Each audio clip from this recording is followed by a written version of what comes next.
Hey, what's up? John Sonmez from simpleprogrammer.com, and I'm going to answer a couple of questions today. I just got back from China, and I got fat while I was in China. Actually, if you're wondering what happened to me, I did gain some weight. Actually, I was not doing my fasting there, and I was eating a lot of really good Chinese food. So I'll talk about that. I'll probably do a video talking about some of the sort of mental discipline and sort of the psychology behind what I was doing, where I kind of slipped up, because I did slip up to some degree, and what I'm doing about it now. I'm back on track. I'm recovering some of the ground that I lost as I'm getting ready to put out the fitness product I've been talking about for a while. So I'm actually dog fooding that. I'm going to be going through that while I'm losing this and documenting some of that. So, but anyway, this question is a question that was submitted by a Patreon subscriber. So if you're wondering what I'm talking about, go check it out here. Basically, if you're a Patreon subscriber at a certain level, you will have the ability to have a custom created video. So I'll answer video. I did one on politics and religion and branding, which you can check out here. But this one is from Ken, and Ken says, "Hi, John, I'm 19 and my family and I recently opened up a small takeaway business in our local area. This is the first time we've ever opened up a business. Can you give me some startup advice and what I can do as a small business owner? How can I improve the business? What type of people should I talk to? Do you know any products or services that can improve my business? How can I increase sales? How can I market my store and brand better? HR, finance, accounting, etc. Is there anything I can do to improve productivity? The biggest question I have is, I'm a WordPress developer and I want to integrate an online ordering system. Is it possible to make an e-commerce / online takeaway system with WordPress? How should I achieve this? Thanks, John." So Ken, a lot of questions here. I'm not going to be able to answer all of these questions obviously in one video, but I'm going to try and answer this as best as I can by focusing on what I think is most important. And that's sort of the answer to this, is you need to focus on what is most important so that you can move the needle. I believe in spreading out and pursuing multiple avenues of growth, of diversification and income streams and all kinds of things.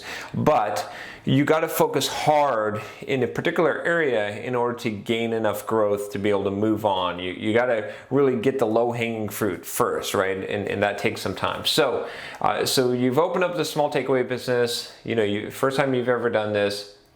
What can you do as a small business owner? How can you improve the business? So the very first thing that you can do, since this is a local business, is you need to sort of draw a line, a circle around your business and figure out what people in what area are likely to be your customers, and that's who you're going to need to talk to. That's who you're going to need to reach. So that might be sending out circular mailers. It might be, going door to door and putting flyers, right? It might be, I would be doing this kind of groundwork. That's, again, I've never run a local takeaway business, but to me that makes sense. Flyers is something that makes a lot of sense, where you get, spend some time getting some really good pictures of your food, some really good art, some, maybe a coupon that is going to be convincing, and then spend some time canvassing the neighborhood and just putting out flyers. It's like the cheapest way that you can possibly gain exposure, I think. What you could also do is you could call up other businesses that are very similar in different areas that are not competing with you, and you make a list of them and just ask them, how do you get business? What is it about? Teach me, like say, offer even to pay them for some from their time, right? And figure out what are they doing and what's working for them, because chances are very similar business in a different area that's not competing with you, they're going to have the same, they're going to be able to give you the best advice. So that's what I would do as far as that. Let me see here. You said, what type of people should I talk to? So we've covered that. Do you know any products or services that can improve my business? Again, I think that you're not at the stage where you need to worry about that right now. You don't need to worry necessarily about efficiency.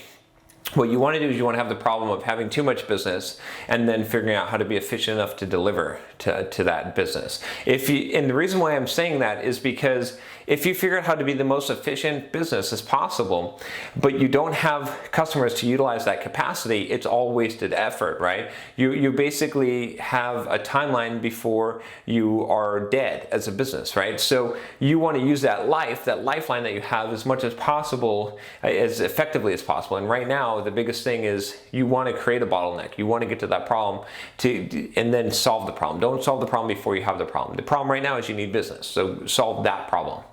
Let's see, can I increase sales? How can I market my store and brand better? We talked about that. HR, finance, accounting, is there anything I can do to improve productivity? You don't want to touch that right now. And as far as the WordPress question, as far as integrating online ordering system, I am sure there is. I don't know. You'll have to do some research to see what kind of e-commerce plugins there are for WordPress that would integrate with the online ordering system. If you're a WordPress developer, you can probably build something, but I would look for something off the shelf. See if you can find something that's going to make this real simple for you.